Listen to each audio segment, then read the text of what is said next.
Magandang araw mga katrobol, panibagong video ulit. Patungkol naman ito sa remote control. May nagtanong sa ating comment section patungkol sa kanyang remote control. Hindi raw gumagana ang remote control niya noong ginagamitan niya doon sa kanyang bagong linis na aircon.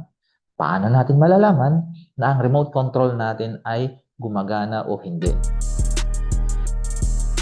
Tutulungan ulit tayo ni Engineer Cristel para sa video na to.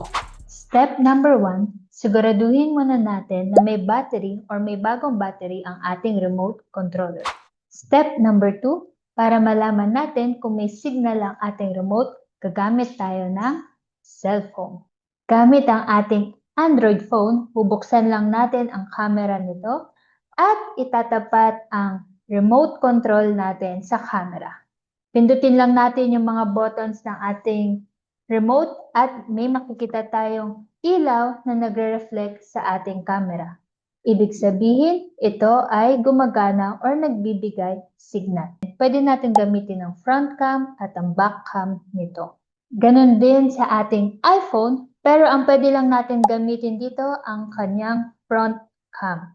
Dahil ang kanyang back cam, hindi ito nakaka-detect ng infrared light. At pwede natin din i-test ang kahit anong klase ng remote control, katulad ng TV remote.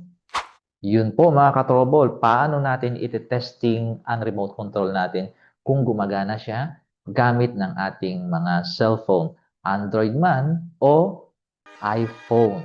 Kung meron kayong gustong i-comment, meron kayong gustong ipatulong sa atin, mag-comment lang po kayo sa ating comment section at huwag niyong kalilimutan, subscribe, comment, like, and share.